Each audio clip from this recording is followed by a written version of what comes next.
Alright，咁今次係一條簡單、非常之快嘅 Cloudboard 嘅 set up 影片啦。咁因為我早排我見到有好多人佢哋 set up 呢個 Cloudboard 嘅時候，一方面佢哋係唔識 set up 啦，另外一方面係佢哋嗰啲 data security 嘅問題。咁大家都知道最近好多用 Cloudboard 嘅人，佢哋都啲 information 嗰啲 API key 啊嗰啲嘢等等，全部都係 leak 咗出去啦。咁其實對於 personal 嚟講，其實都幾大影響，especially 你將佢安裝咗落你部電腦度，咁有好多好 sensitive 嘅 information，因為你當初 set up 嘅時候冇正確咁樣 set up 啦，所以就 leak 咗出去。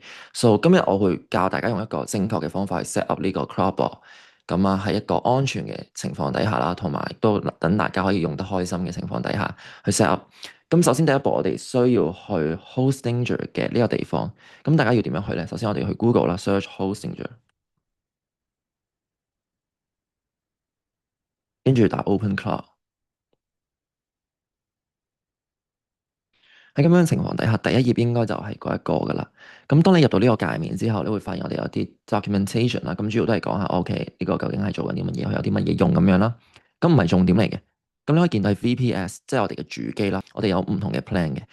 咁我自己個人認為，一般嚟講，其實我哋揀第二個 plan 就已經足夠噶啦。咁當你揀咗之後，我哋需要撳 deploy。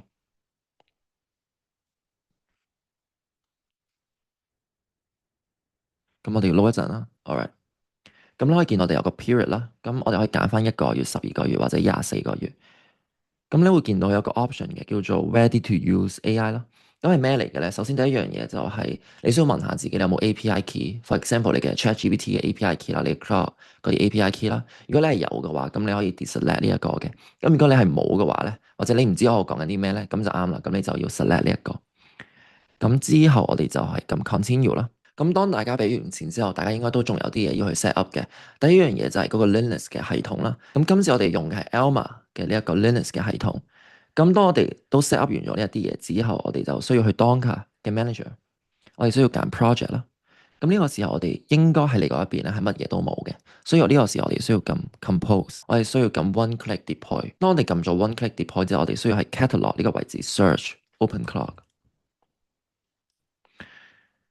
呢個時候你會發現我哋有一啲 configuration 啦，咁 for example 我哋嘅 gateway token 啊，同埋我哋嘅 WhatsApp number 啊、Telegram 嗰啲啦。咁我哋目前嚟講，我哋就係需要將我哋嘅 OpenCloud 嘅嗰個 gateway token copy 咗先。咁至於 WhatsApp number 嗰啲，你可以睇下自己有冇呢個需要啦。咁你去打翻落去，咁記住要加埋嗰個 country code 就可以噶啦。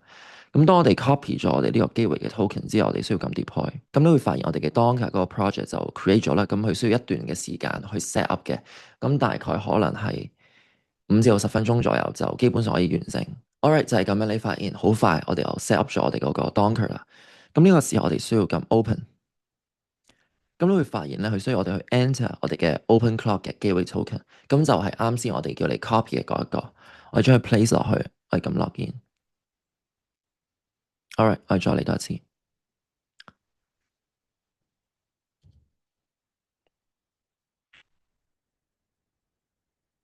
冇錯，就係咁樣。你發現我哋成功就進入咗 OpenCloud 嘅界面。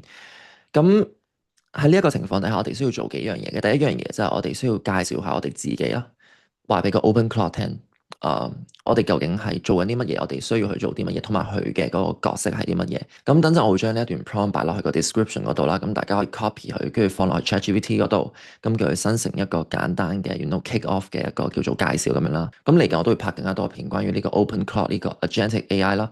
咁大家可以 subscribe 我嘅 channel，咁當有新片嘅時候，大家就唔會錯過最新嘅 information 啦。所以今條片就係一個非常之簡單嘅 OpenCloud 嘅 set up 啦。咁我哋用咗 VPS 嘅方法去 set up 我哋嘅 OpenCloud，咁令到成個過程係非常之快，同時間亦都係安全嘅。